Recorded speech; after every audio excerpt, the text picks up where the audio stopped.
Hello and welcome aboard to this edition of MLB This Week. It's the MLB This Week podcast, talking all about baseball on a weekly podcast that we enjoy. My name is Rich. And I'm Gary.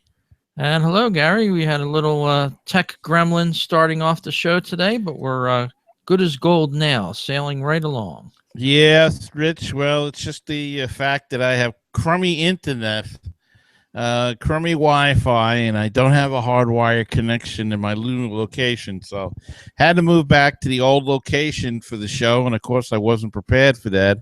So I had to rush and jerry-rig something. So that's why I'm hand-holding a microphone and doing the best I can to get the show on the road. The things we do for podcasting.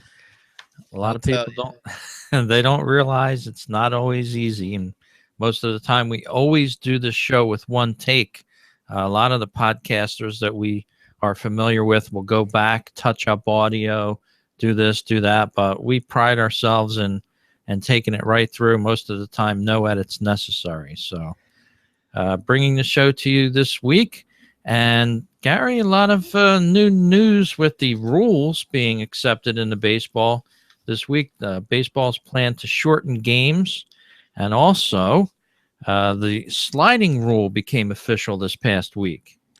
Yeah, it certainly did, Rich. And I sometimes I think they're getting crazy with this whole rule. They want to shorten the game thing.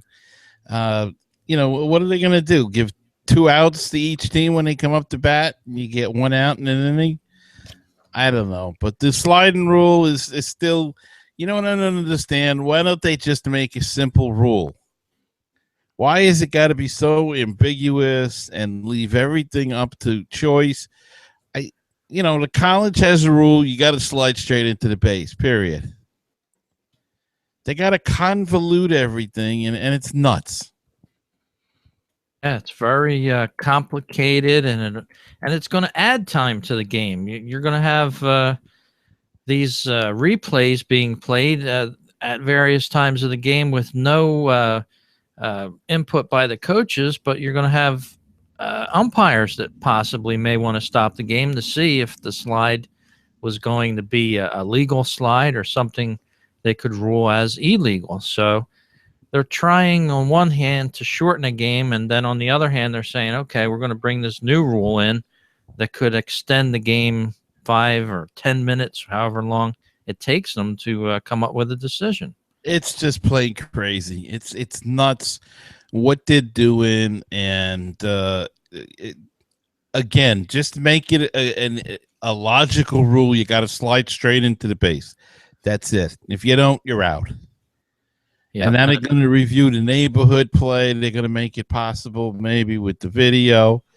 I don't know. They, like you say, Rich, I think they're going to delay the game more than speed it up. Yeah, and if you've been listening to our show over the past 6 months or so, we've had a lot of coverage on this.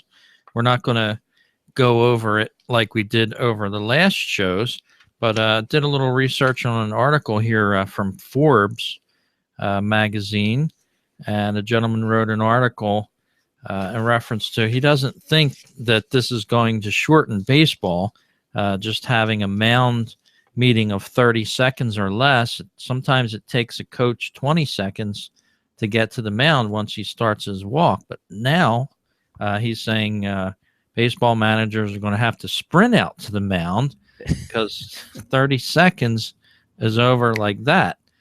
I don't know what they could say in 30 seconds even, but interesting article here, how they did some average number of pitches thrown per game is anywhere from 275 to 292 combined with both teams. He just doesn't see that it's going to cut that much time off with coming up with the rules that they came up with. Now, what he was proposing is that they shorten the time between pitches, which some pitchers work slower than others, and I don't know how they would enforce that either. Well, I guess they would put on a clock then, and they'd have to throw it. And if there's a buzzer that goes off and they haven't thrown it, I guess they get a it's a ball or something. I mean, there's probably ways to do it. Look, if they really want to cut down, the thing to do is to shorten the commercial breaks, which they are going to do. And the other thing is to make everybody stay in the batter's box. That's all they got to do, and that will quicken up the time of the game. Go back and watch something from the 50s and the 60s. You don't see these guys getting out and doing all the gyrations that they do nowadays. They got in, they hit, and that was it. So that's the kind of thing they should do. And of course, visits will be timed by countdown clocks that are installed at the big league parks. Last year, the clock will be started once the manager or coach leaves the dugout and the umpire grants time.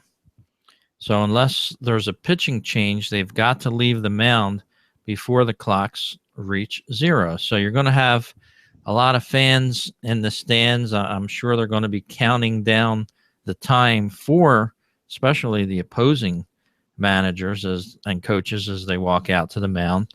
It should be interesting. But all along, the thing I really loved about baseball was there was no real time being kept on it.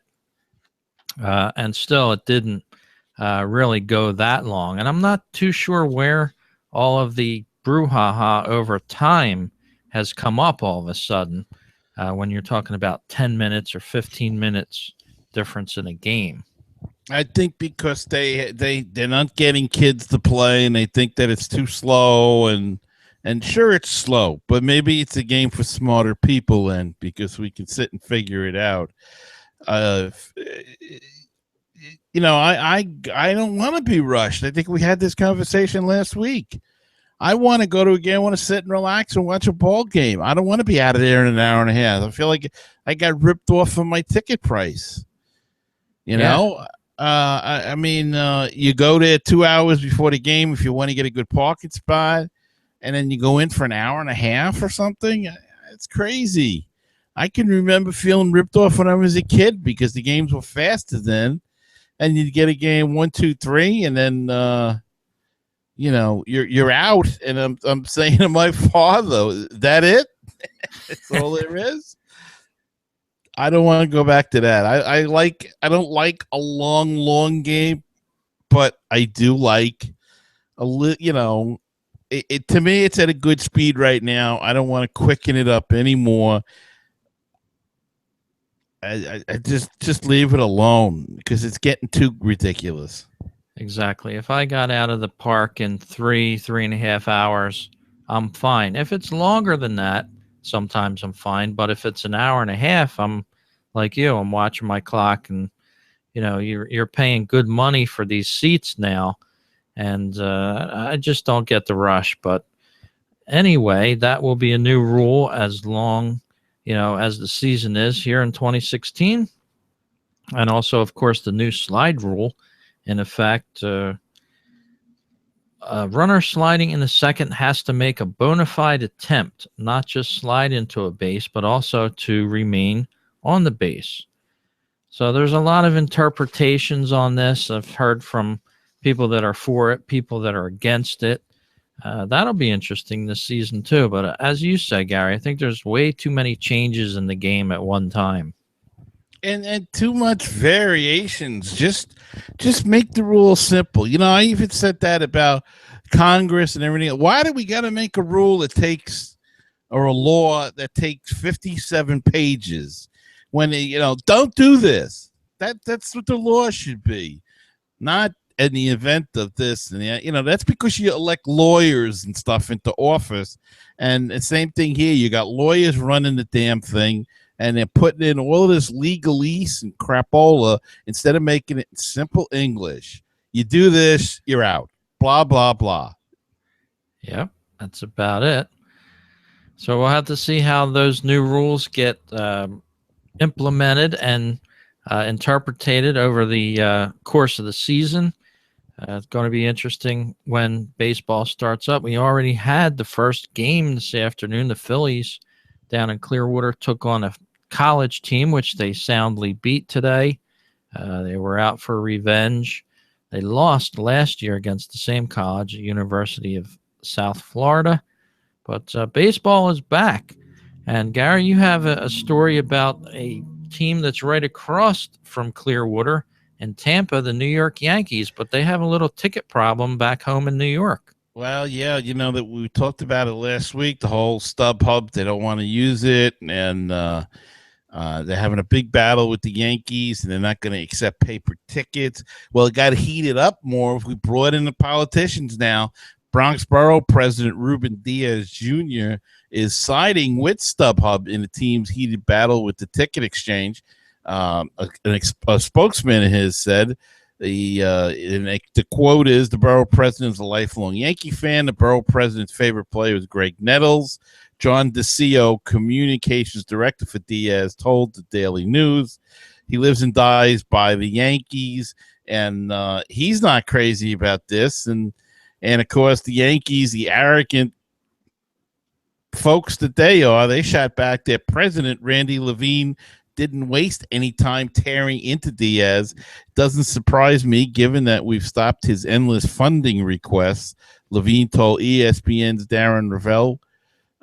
It does surprise me because the only time he showed up, meaning the borough president, at Yankee Stadium, when he was on official business, when he was comped. I guess there are no greater problems in the Bronx. Levine continued to say that he needs to spend time on than ticketing. And his spokesman says he was never comped at Yankee Stadium. So this is getting nasty now, and Yankees are ready to take on anybody, I guess. And when you start getting the politicians involved, maybe the health department shows up to inspect the concession stands a little bit more frequently, or something like that may go on. Maybe they'll check to see if there's how many illegal aliens, if any, are working there. So not good to get the politicians involved and ticked off at you, but the Yankees are an arrogant organization. They really don't care. They still think they're winning, and they're in first place, but they really should check the standings. They won the wild card last year, got eliminated in the first game. Just saying. But that's it. That's the arrogance of the Yankees.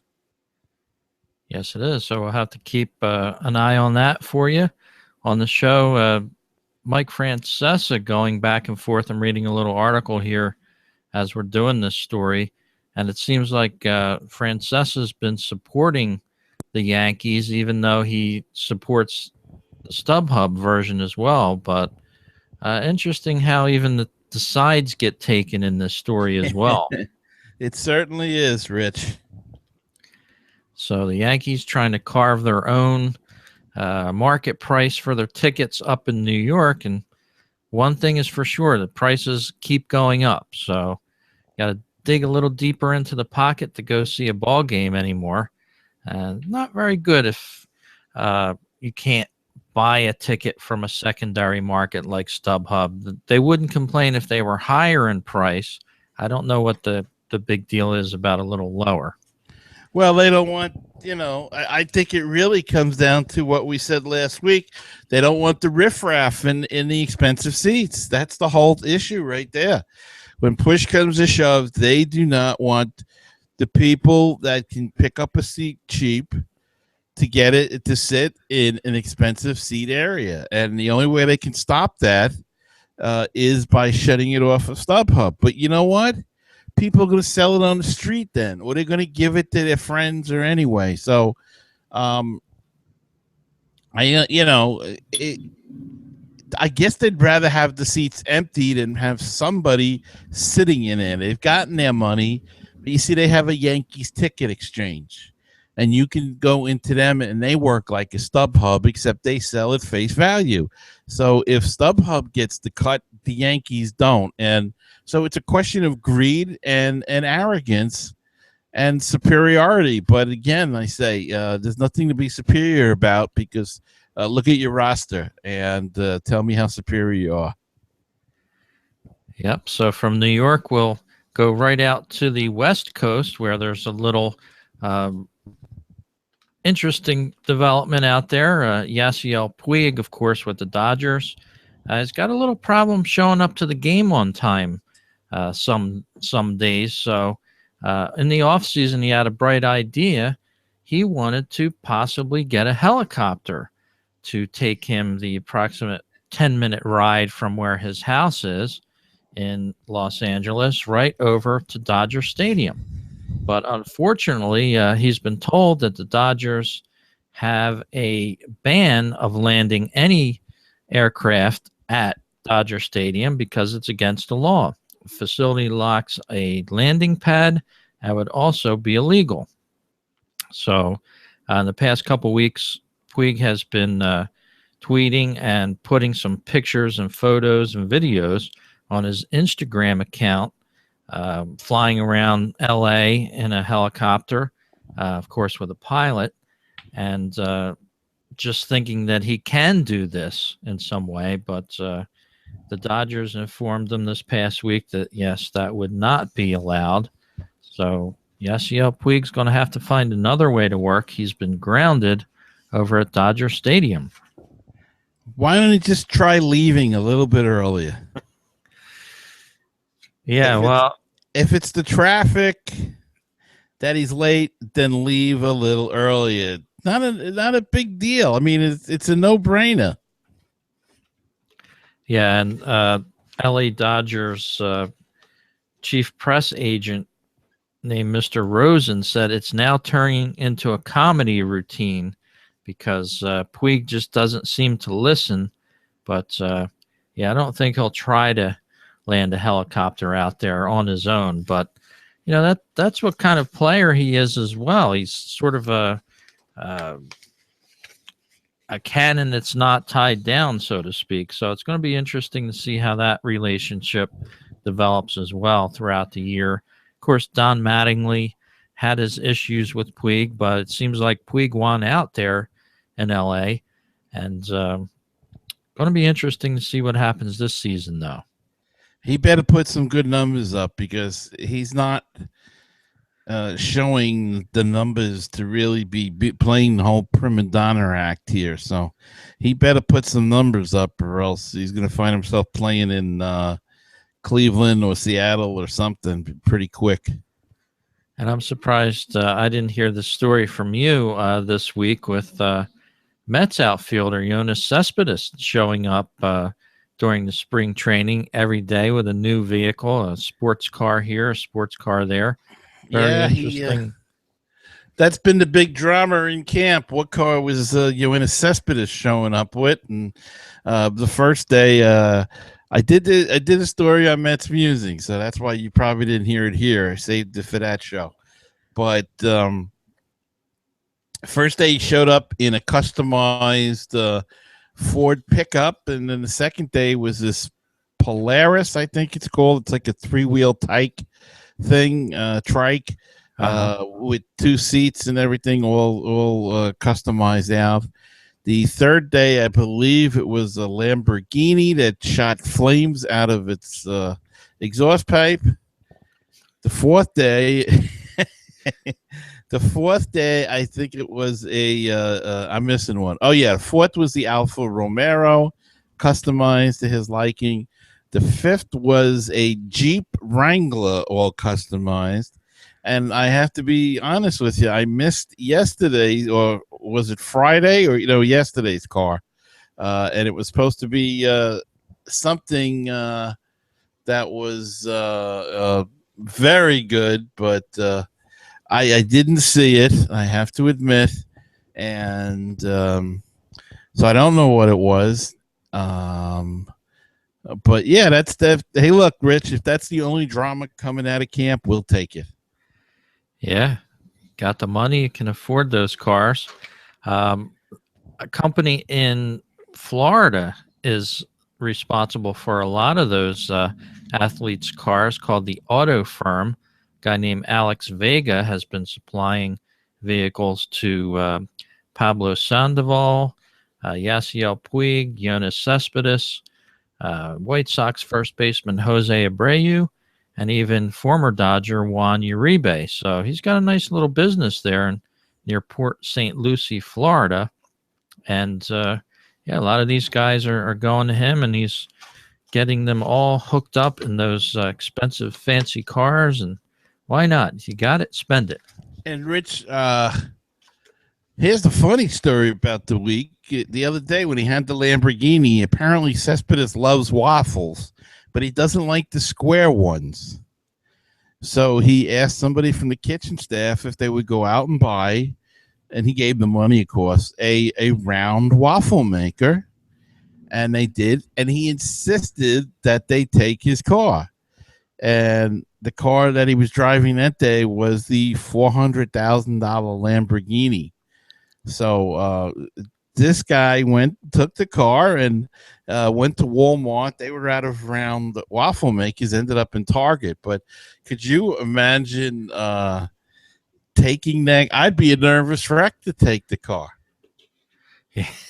Yeah, I've had to drive some expensive cars before, not quite like that, but yeah, in the back of your mind, you're thinking, I hope I don't have an accident or something. Yeah, I mean, it's crazy. And let's see, he rolled into camp on Saturday in another customized trike. Geez, so just doesn't stop. He's taking all the avenues with all these nice cars. So it's a nice little show for the fans. I remember years ago with the Phillies, they had their older stadium called Veterans Stadium, and some of the players parked within an area where the fans could see them, and they'd be driving past them. And I remember Bobby Abreu, early on his career, he had like a Lexus SUV. Well, some of these guys have stepped up from the world of Lexus and Mercedes a little bit. Yeah, but I think this is a spring training thing. I think once they get up here, they get a lot of comp cars. They get cars from like Jacob deGrom last year was doing a Ford commercial, so I'm sure he got all the Ford cars he wanted for free. But these are his cars apparently in Florida, and again, everybody says he's a down to earth guy. He's a nice guy. He was there on time. Early. He got to camp early, as a matter of fact. So no problem. But you don't hear any problems with him drinking and driving or speeding or anything like that. So he just enjoys his cars and let him do it, I say. Yes, indeed. Well, you have the next story up here. I know we're skipping a story or so and on MLB This Week. But before we do that, I want to invite our listeners to check out our Twitter feed. Just put in MLB This Week. That's our handle there on Twitter. You can find our latest shows, a couple stories we tweet over the week you might be interested in. And stop by our website, MLBThisWeek.com. You can find out all of our older shows. You can take a listen to them or see the videos. We do the streaming video on 99.5% of the shows so far. So check it out over MLBThisWeek.com. And of course, find us on iTunes, Stitcher Radio, and also over at BaseballTalkRadio.com, the home for great baseball talk.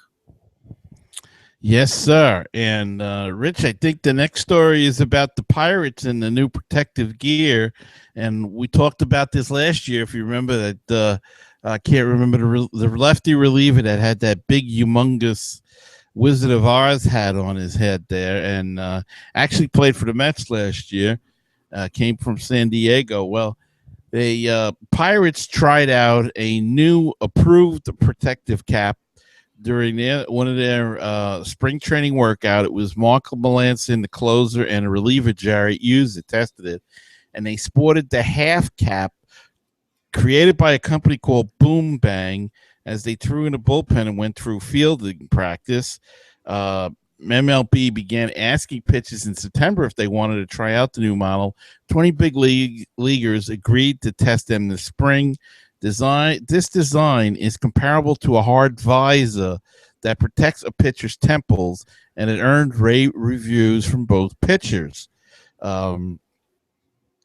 and I had a picture of it. Unfortunately, with all the internet problem, I can't show it to you, but it does. It looks like a hard visor that comes here and comes along the sides, and it protects the temples. And one drawback is the style. It may take time to gain acceptance, if not evolved further. Although this version looks better than previously seen prototypes, the headwear still hasn't gotten a full fashion thumbs up. But if appearance is the only barrier to safety, Hughes is fine with that.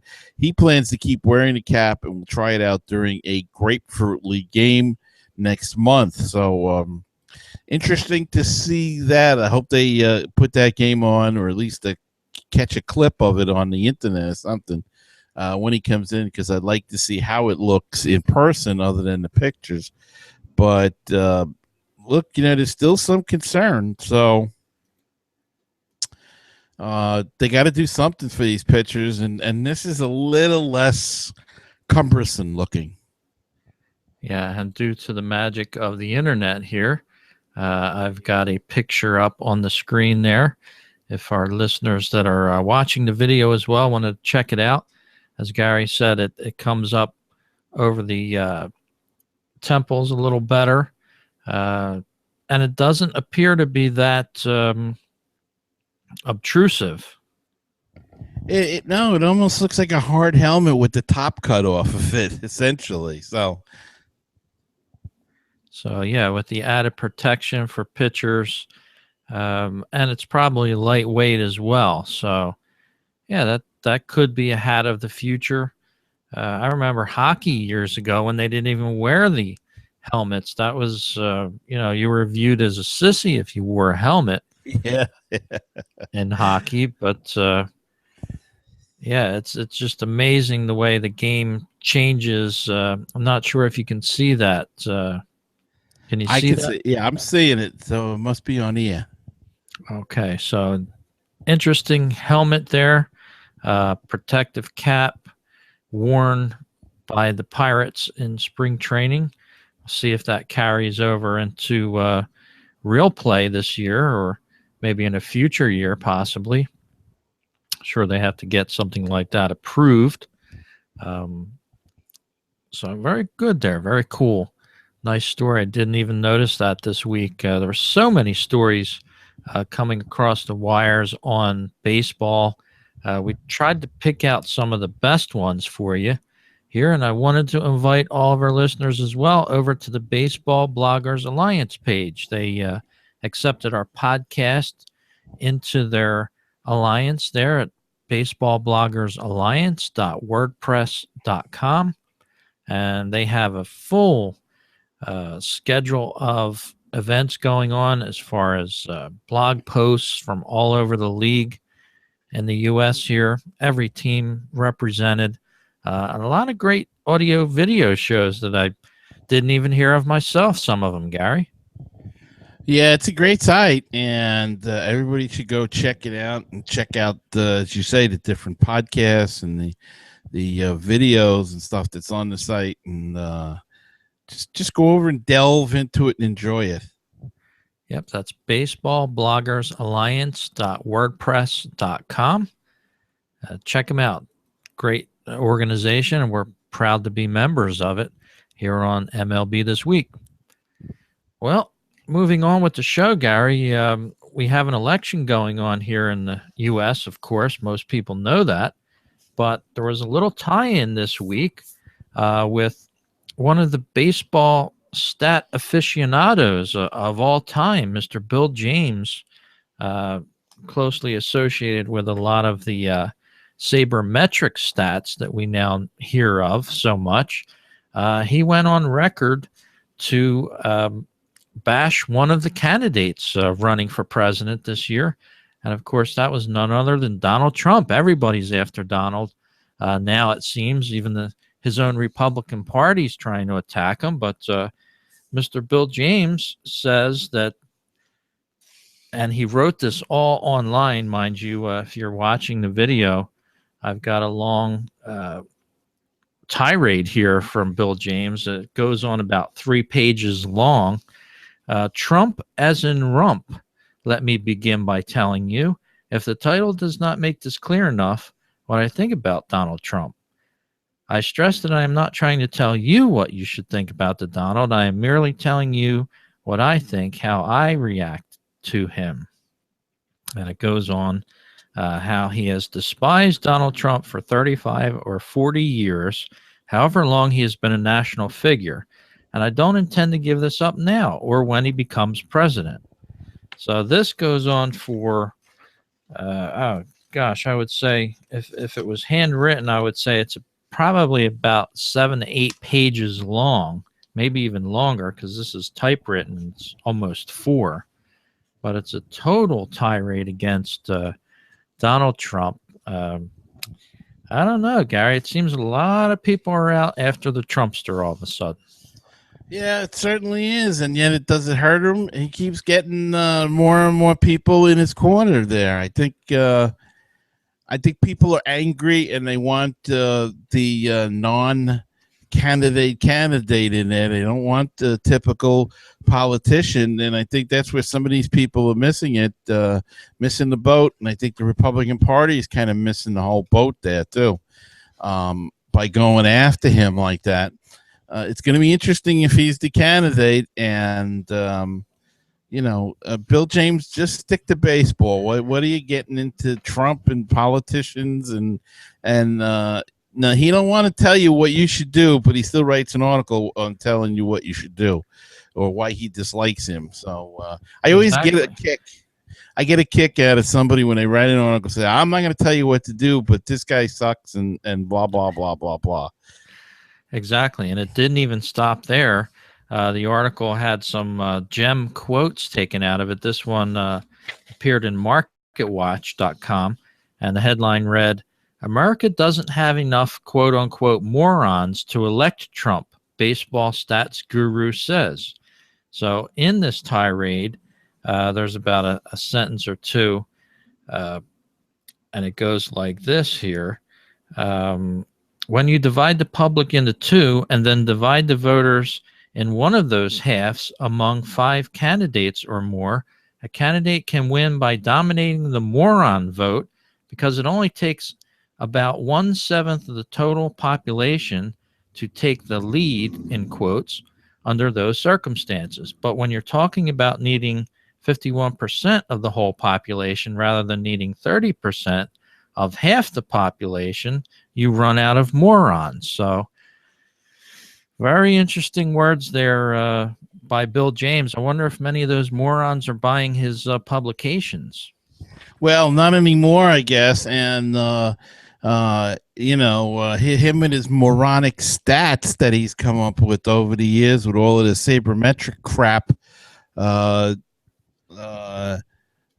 think he'll just leave it to rest. I don't think he he spoke like a good liberal. So he must be a left-wing liberal because he sounds just like he's following the playbook of the liberals in the Democratic Party. If you don't agree with somebody, call them a name or give them a label, and that'll be done with it. So if you don't agree with Obama, you're a racist. If you are not in favor of homosexuality and same-sex marriage, then you're a bigot. And I guess now if you vote for Trump, you're a moron. So congratulations to Mr. James and his tirade. And let's hope that's the last thing we see him print in a while. And look, go back to screwing up baseball with your moronic stats and leave the politics to the politicians. That's it. A lot of those morons shelling out money, as you said, to read these stats that take that and 50 cents, and you probably wouldn't be able to get a coffee at McDonald's with it. But Bill James there on the podcast going out on a limb, so to speak. And Gary, you have the next story up here on the podcast. I wish I had the saw for that limb that Bill James is out on. But for the first time in his major league career, Rich, Don Mattingly's team has a policy of no facial hair. And as the Miami Marlins new manager, he's the one enforcing the rule. The Marlins allowed players to have beards the past 2 years, but that changed under an organizational policy adopted after Mattingly was hired. Initially, not too many guys were happy about it, said reliever Mike Dunn, who shaved off his goatee before reporting to spring training. You can fight it or you don't. Obviously, I shave, so it's okay. Mattingly said he didn't care whether players were allowed to have beards, goatees, or mustaches, but supported the new rule of the Marlins organization. So I guess that's the thing. If you play bad, it must be because you have facial hair. So I don't know. Maybe Bill James should do a study on that. Yeah, I did notice that story with Mattingly. And, what's wrong with bringing a little regulation to a team? In this day and age where everybody's an individual, that's part of becoming one, I think, as a team. You don't have a guy with a long beard like he just crawled out of the woods somewhere, like a Jason Worth or some of the other players that you see in the leagues. And it kind of, you look almost respectful when you have a clean-shaven face. I used to have a mustache, so I'm not impartial to it, but I think as a team, I've always kind of liked the Yankees with that, no facial hair rule, and players that had beards and mustaches that prided themselves on it, they were in compliance when they were on the field with the Yankees. And it's just, I think it's a cool rule to have. But think of it now, though. You've got Dallas Keuchel with his beard, and they made the playoffs. You've got the guys in Oakland, they made the playoffs. Kansas City has some facial hair, and they won the World Series. The Marlins didn't even sniff the playoffs. So, it's half for one, half six of one, half a dozen the other. But the thing is, I think they're grown players, and to have, you can have other rules and regulations, and maybe because this used to be a Cardinals rule that I dislike it, because the Cardinals in years past used to have no facial hair policy, and I can't stand the Cardinals. So maybe that's what, and the Yankees. So maybe that's why, or maybe I'm just in a grumpy mood today because of all the problems I had with the internet. But I think it's okay. I think it's a little ridiculous, and this coming from an organization that spends money to buy players and then dumps them all if they don't win, or if they do win, doesn't matter the laurea. And we'll see what happens.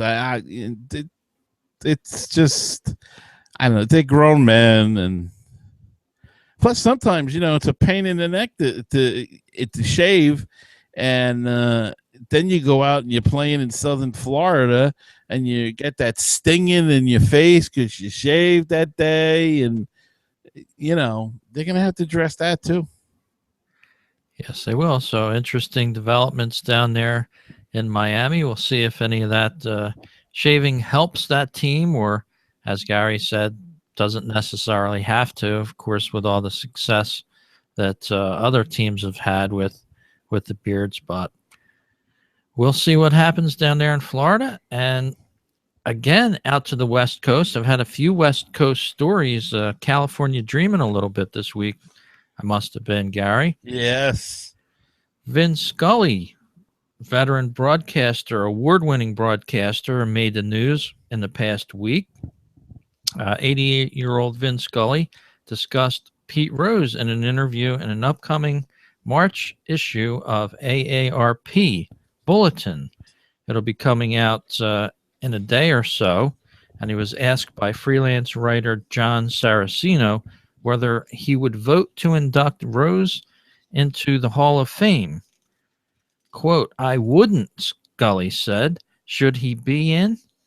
Yes, he should be in, but by his own hand, he locked the door and kept himself outside." So Vin Scully, not normally going out making statements against any player, Guess he got tricked into that one because he kind of dissed Pete Rose there. I wonder if Vince Scully ever does a DraftKings commercial when he's on the air, or the other one, FanDuel. I don't know. Just my feelings. He's the hit leader. He did it on the field. What you do on the field should be what you do. What counts for your Hall of Fame viability, and he deserves to be in. And I'm sure we could have come up with a lot of sound bites over the years of Vin Scully saying what a great ball player Pete Rose was over the years that, he probably broadcasted the games he was on. But Scully in his final year, 67th, and what he says will be his final season working Dodgers baseball games this year. So Pete Rose has... I just wanted to add, Rich, I really was never a Vince Scully fan. I never went for all the hyperbole that he did. That's great for radio when they're painting a picture, but I can see it's a nice day with the grass is green and all of that on the television. So I don't need him to paint a picture for me. And I just found him not that interesting. Yeah, I'm kind of a Scully fan. I just like the personal stories that he intertwines into the game, and he's like a machine. He doesn't stop. He goes from one story to the next very effortlessly. One of the greats of the game, Scully is, and I'll enjoy this last season because I'm going to go again with the MLB TV package over the computer. So I'll be able to listen to and watch a couple of those games from the Dodgers. So Vin Scully there, wrapping up his Hall of Fame career. And speaking about Hollywood, well, who needs a house out in Hollywood? I think that's a line of a guy in your next story, in your final story of the show. Yeah, Billy Joel is no stranger to performing in baseball stadiums. In 2008, the Long Island native closed the curtain at Shea Stadium as the last performer to play in that stadium before its demolition. In 2010, Joel released live at Shea Stadium a concert film of the historic performance and a companion documentary, The Last Play at Shea. And the documentary examines the intersecting histories of a city, a team, and a music legend as it charts both the ups and downs of the Mets and the life and career of Billy Joel. Billy Joel is going out on the road. He's bringing his energetic live show to MLB stadiums across the country. Dates for the music legend stops at the following parks are May 14th. He's going to be at Petco Park in San Diego. May 20th, he'll be in Seattle, Washington at Safeco Field. July 1st, I guess he's going to take a couple of weeks off there. July 1st, he'll be at Pittsburgh at PNC Park. And then he's coming to your neck of the woods. July 9th, Rich, he'll be at Citizens Bank Park in Philly. July 30th at Washington, D.C. in Nationals Park. And August 18th in Boston at Fenway Park. And August 26th at Wrigley Field in Chicago. And I guess he's not going to be at Citi Field because he opened the place, closed the Shea, opened it here. Well, Paul McCartney actually opened it, I think, and Billy Joel was a guest, or vice versa. I get confused because they've been on each other's stage so often. But he's been also doing a gig at Madison Square Garden where he's playing. I forget the exact. It's something weird, like he's playing every Wednesday night there. And he keeps doing concerts there, and whenever, maybe is it once a month or once a week? I can't remember exactly, but he's going to keep doing it until people aren't interested. And so far, he's still going. So,